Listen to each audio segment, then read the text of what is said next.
नमस्कार, मैं Jitendra Chaturvedi. Senior advocate Rajiv Dhawan ने तो लोप ही कर दिया। 370 पर जो उनके आर्गुमेंट है वो दरअसल गले के नीचे तो नहीं ही उतरते हैं, लेकिन अब चूंकि संविधान पीठ ही बैठी है इस बात को जांचने परखने के लिए कि 5 अगस्त 2019 को 370 को नलिफाई करने के लिए जो निर्णय संसद ने लिया वो संविधान सम्मत है या नहीं है, तो स्वाभाविक है कि जितने पक्षकार हैं वो अपना पक्ष रखेंगे। लेकिन जिस तरह से अभी तक पक्ष रखा गया है उसमें तो देखकर ये लग रहा है कि राजीव धवन ने फिलहाल सबको पीछे छोड़ दिया है, भले ही वो कपिल सिब्बल क्यों ना हो। अब इसलिए कह रहा हूं क्योंकि कपिल सिब्बल ने जो बात कही दरअसल उससे आगे आकर खड़े हो गए हैं राजीव धवन। राजीव धवन तो ये कह रहे हैं कि देखिए 370 जो है ना वो बेसिक स्ट्रक्चर का हिस्सा है।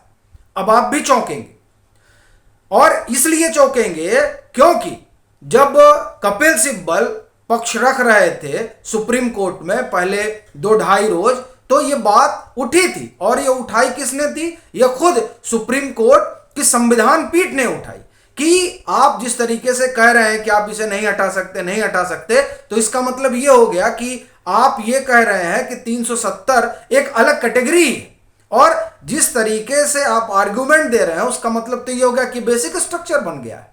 ये तमाम बहस तब हुई थी जब कपिल सिब्बल अपना पक्ष रख रहे थे, लेकिन जो बात तब उठी थी अब दरअसल उसी बात को एक तरीके से आप कहें कि आगे ही नहीं बहुत आगे निकल गए राजीव धवन। वो सीधे कह रहे हैं कि बेसिक स्ट्रक्चर का हिस्सा है। क्यों है? क्योंकि जो फेडरलिज्म है वो बेसिक स्ट्रक्चर में आता है। आपको ये ध्यान होगा कि केशवानंद भारती के मामले में जो बेसिक स्ट्रक्चर का सिद्धांत है वो आया, यानी जो चीजें संविधान में है और उसे संसद जो है वो नहीं बदल सकता है, जो नहीं बदल सकता है वो बेसिक स्ट्रक्चर है, और बेसिक स्ट्रक्चर में ही फेडरलिज्म है, और फेडरलिज्म का हिस्सा है 370। इसीलिए आप 370 में फेर बदल ही नहीं कर सकते हैं। यहां तक बात जो है लाकर रख दी राजीव धवन ने, और असल में वो यही नहीं रुके। उन्होंने ये भी कहा कि देखिए ये जो पुनर्गठन हुआ है जम्मू कश्मीर का, ये भी आप नहीं कर सकते हैं। क्यों नहीं कर सकते हैं? क्योंकि वहां राष्ट्रपति शासन लागू था। अब जब वहां राष्ट्रपति शासन लागू है तब अनुच्छेद 3, अनुच्छेद 4 और अनुच्छेद 370 ये तीनों चीजें जो है वो वहां पर लागू ही नहीं होती, फिर आप कुछ कर ही नहीं सकते। अब 3 और 4 इसलिए चूंकि वो पुनर्गठन का मसला था, और संविधान ये कहता है कि अगर पुनर्गठन आप कर रहे हैं तो राज्य की विधानसभा से आपको सहमति लेनी होगी। अब जम्मू कश्मीर का चूंकि जब पुनर्गठन हुआ तो वहां विधानसभा मौजूद नहीं थी, इसलिए आप जो है उसका पुनर्गठन कर ही नहीं सकते। एक चीज तो अब वो उसको लेकर चले गए बेसिक स्ट्रक्चर में, तो इसलिए आप नहीं हटा सकते। दूसरा, आप उसका पुनर्गठन नहीं कर सकते हैं। क्यों? क्योंकि वहां विधानसभा थी नहीं, आपने राय ली नहीं। अब ये दोनों चीजें जो है वहां पर रखी गई, तब संविधान पीठ की तरफ से सवाल आया कि एक चीज आप बताइए कि अनुच्छेद 356 के तहत क्या जो संसद है उसे राज्य सूची में कानून बनाने का अधिकार नहीं है? क्योंकि ये बड़ा सवाल है, और ये सवाल इसलिए बड़ा है क्योंकि जहां भी राष्ट्रपति शासन लगा रहता है वहां के विषयों पर संसद जो है वो कानून बनाती है, और ये संसद को अधिकार दिया गया है। लेकिन इस मामले में ये कहते हैं कि नहीं, ये मामला अपवाद है। अब साहब अपवाद क्यों है? ये अपने आप में एक बड़ा सवाल है। अब ये अपवाद इसलिए है, आगे सुनिए, वो तो और भी भारी तर्क है जो वाकई में किसी को भी आप ये कहें कि परेशान कर देगा कि मतलब इस तरह की बात हो रही है, क्या ही बात कही जा रही है। लेकिन फिर वही, चूंकि अभी इसकी संवैधानिकता की जांच परख हो रही है और सब पक्ष अपना अपना पक्ष रख रहे हैं, तो इसलिए हर पक्षकार अलग तरीके की बात जो है वो वहां कोर्ट के सामने बता रहा है। तब राजीव धवन क्या कहते हैं? कहते हैं देखिए, राज्य जब जम्मू कश्मीर का विलय होता है, ये जो विलय है ये विलय वो बड़ा अनोखे तरीके से वहां रखते हैं। कहते देखिए, और मैं विलय भी नहीं कहूं, विलय कहना ठीक नहीं होगा, समझौता हुआ जम्मू कश्मीर और भारत के बीच जो समझौता हुआ, विलय कह देंगे तब तो बात डाइल्यूट हो जाएगी। विलय का मतलब मिल जाना, लेकिन वो कह रहे नहीं, इस तरह का कोई मेल मिलाप नहीं है, ये एग्रीमेंट, इंस्ट्रूमेंट ऑफ एक्सेशन। तो इसमें जो समझौता हुआ है, उस समझौते में जम्मू कश्मीर ने अपनी जो बाह्य संप्रभुता है वो सौंप दी भारत को, लेकिन जो आंतरिक संप्रभुता है वो भारत को नहीं सौंपी। अब आपको एक चीज मैं ध्यान दिलाता हूं कि पीछे जब बहस हो रही थी और ये गोपाल सुब्रमण्यम जब अपना पक्ष रख रहे थे, तब यही बात उन्होंने उठाई थी, कुछ इसी तरीके से मिलती जुलती, और वो सॉवरेंटी से जुड़ी हुई थी। तब संविधान पीठ ने कहा था कि जो ये जम्मू कश्मीर का संविधान है, जिसकी बात की जा रही है, वो दरअसल भारत की संसद और भारत के संविधान की जो सॉवरेंटी है उसको सीमित करता है, और ये हो ही नहीं सकता कि कोई भारत की सॉवरेंटी को सीमित करे। और जब आप भारत की सॉवरेंटी कैसे सीमित हो सकती है? और इसी पर सुप्रीम कोर्ट ने कहा था कि जब जम्मू कश्मीर भारत के सामने उसने समझौता किया तो उसने अपनी संप्रभुता जो है वो सरेंडर कर दी।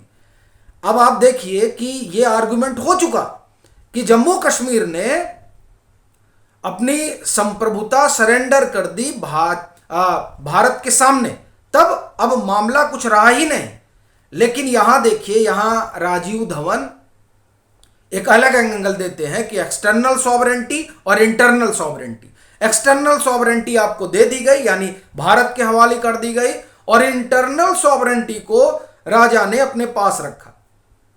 और ये जो 370 है ना, ये वही खिड़की है जिसके जरिए जो जम्मू कश्मीर की सॉवरेंटी है, इंटरनल सॉवरेंटी, उसे बनाया रखा गया। और अब आप उसकी इंटरनल सॉवरेंटी ऐसे नहीं छीन सकते हैं, यानी आप 370 को ऐसे नहीं हटा सकते हैं।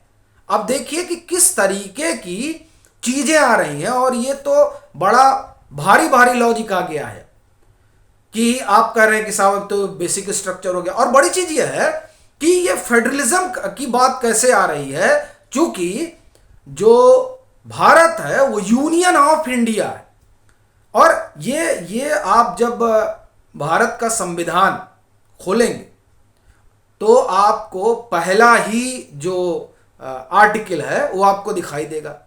और यूनियन और फेडरल में फर्क होता है। अब इस फर्क को ऐसा लग रहा है कि जो दिग्गज वकील हैं वो मानने को शायद तैयार नहीं है, या फिर वो एक अलग दशा और दिशा में सोच रहे हैं। ये इसलिए भी कह रहा हूं क्योंकि पीछे जो 5 रोज बहस हुई उसमें सुप्रीम कोर्ट ने ही ये कहा, संविधान पीठ ने यह बात कही कि देखिए एक ही विधान है और एक ही संविधान है, वो है भारत का। ये सुप्रीम कोर्ट ने ही कहा कि साहब जो है अब संप्रभुता तो सरेंडर कर दिए, तो फिर अब उसमें कहां से सॉवरेंटी वाला मसला आता है। लेकिन तब भी ये तर्क गढ़ा जा रहा है। और फिर उसमें एक बात ये भी इन्होंने रखी कि देखिए आपने नॉर्थ ईस्ट के तमाम राज्यों को ऑटोनॉमी दे रखी है। ऑटोनॉमी देना अलग मसला है।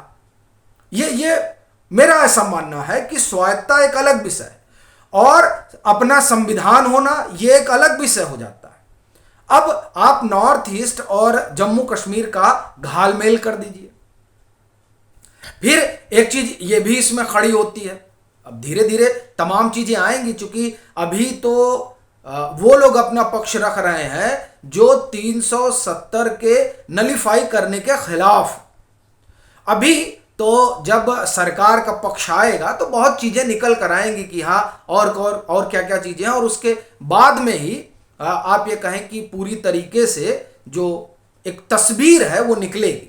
और फिर जब सुप्रीम कोर्ट का अपना जो संविधान पीठ का वर्डिक्ट होगा उससे तो बहुत कुछ चीजें स्पष्ट हो जाएंगी। लेकिन जब आप स्वायत्ता की बात करते हैं तो स्वायत्ता में जम्मू कश्मीर का मामला अलग है, उसको नॉर्थ ईस्ट से कैसे ही जोड़ा जा रहा है। और फिर बड़ी चीज ये है कि ये जो